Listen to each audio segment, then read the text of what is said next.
A film says the most in its first and final shots. It's how it sets the stage and closes the curtains. So pay attention to what a director places there. It's what they want you to leave with when the lights come on.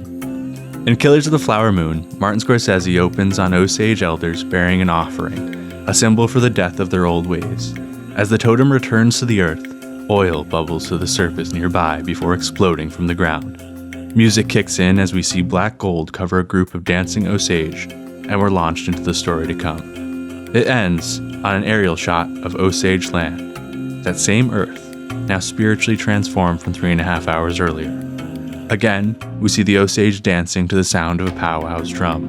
With these two bookending shots, and throughout the movie in between, every theme Martin Scorsese explores can be represented by one question, one silent character we're left to grapple with. What's in the ground?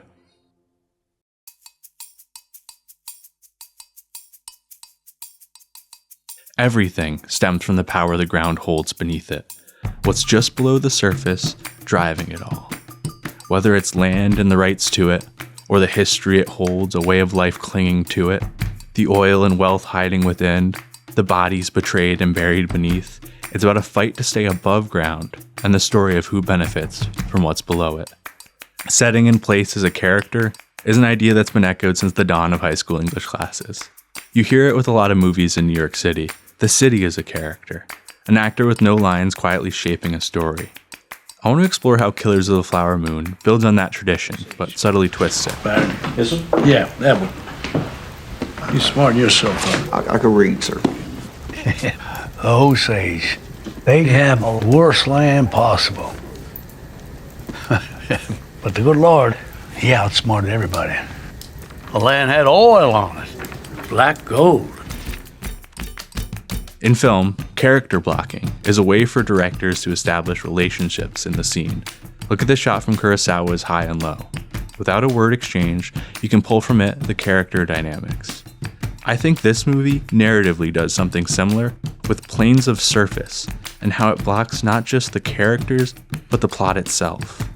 Take the space we usually define blocking with, foreground and background and depth, and flip it on its axis. Draw a line, and now trace the plot against it. Killers of the Flower Moon takes the dynamic between above and below ground and uses it as a main plot tension. It's about the literal plot of land. A fight to stay above and a fight for what's below. The film's central tension always nods back to this, every little metaphor building from it. Let me show you how.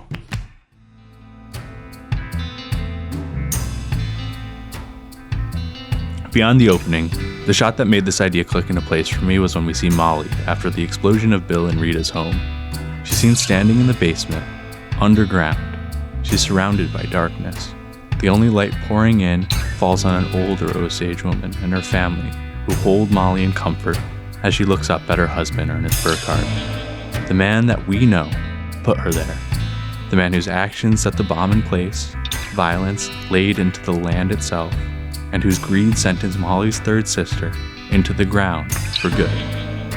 Whose actions now leave Molly stranded in the darkness below the surface.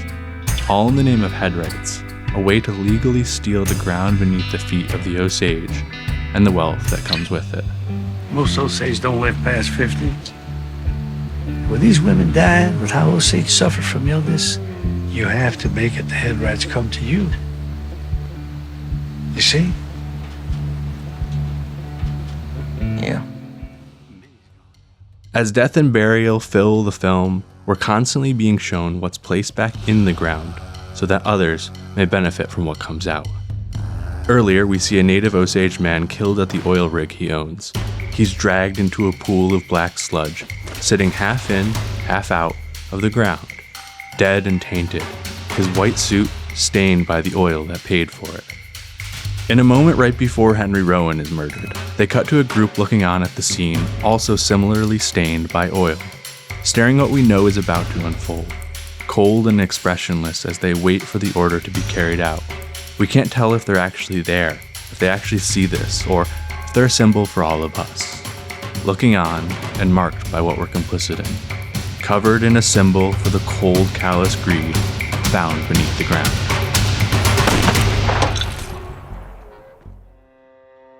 The first time we see the main antagonist, William Hale, a man who calls himself king, it's in the context of land. A sweeping aerial shot shows us how much he already has. A car drives Ernest to him across acres upon acres, through thousands of cows grazing, through what is, in a word, enough. And yet the rest of the movie spirals from his insatiated greed, a desire to control more, to let his evil swallow as much ground as it can take. And he does so through calculated cruelty and killing, through years of putting as many Osage in the ground as he can, hundreds murdered to get closer to the familial rights of the land and its oil. Just as we see that first totem buried in the opening sequence, throughout the film, with death so prevalent, burial scenes are a commonplace. We see Molly at the riverbed after her mother's death, letting her hairbrush float downriver and sink below the surface. With it, she buries a similar symbol of old ways and a part of her past.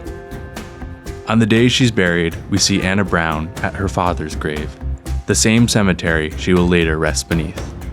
After her death, Ernest argues with the caretaker about the cost of her casket.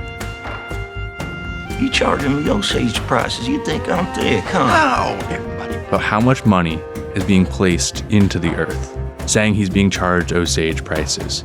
He goes on to tell the caretaker not to steal the jewelry from the body for just this once. It's his wife's sister, after all. Leave the jewels be on this one, all right? I do it so nobody notices. No, come on, Frank, leave it be just this one time for me. It's my wife's sister. But it's not out of honor. It's so that he can arrange for his friend to later rob the grave. It all comes back to what the white settlers can take from the land, in contrast to what the Osage give back to it. When the Osage are buried, they place apples atop their caskets, something being returned to the ground to later grow from it. It's a theme one of the Osage leaders echoes in a story about how their horses would walk over their dead young on the Trail of Tears in order to keep the Osage a permanent part of their land. When we left Missouri, we didn't even leave our dead babies. We laid them down and we rode our warriors over them to tell everyone that we'll never leave this place again, or we'll die here to the last one. A view that the earth is something we're a part of, as opposed to something to extract from. Oil itself is the past transformed, dinosaur bones waiting millions of years to show that while on the surface they've vanished, they're never truly gone from the land.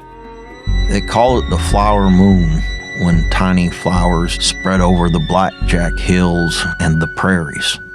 There are many, so many, it's as if Wakonta looked down upon the earth, smiled, and sprinkled it with sugar candy. In the beginning of the film, we're told about the history of the Osage, about how fire represents the father. Later, William Hale uses fire for evil. He sets blaze to his own land in order to collect insurance money. I sold him a $30,000 fire policy last month. He perverts the culture of the Osage in order to profit. He uses what is this sacred thing, the fire, the father, so he can make more money from what the ground around him holds. What's beneath the surface is no longer enough. And as Molly and Ernest are basked in the glow of that flame, the light of the old ways bastardized, Ernest has to make the decision whether or not he wants to continue poisoning her insulin. And it's in that light where he realizes that it's poisoning him too, spiritually and literally, as he doses himself and sees what he's actually doing to Molly each day. What's in the ground, politically, financially, and spiritually, is something Scorsese plays with throughout. In the way he shoots it, the way he plots it, and the way he positions people within the context of it. We see character blocking used to emphasize this in two shots that reflect one another. We see a drunk Henry Rowan passed out in front of the flame of the fire, another nod to the father, being looked at by William Hale and Ernest Burkhart as an object, as simply the $25,000 insurance policy that's on his life. That's $25,000 laying there.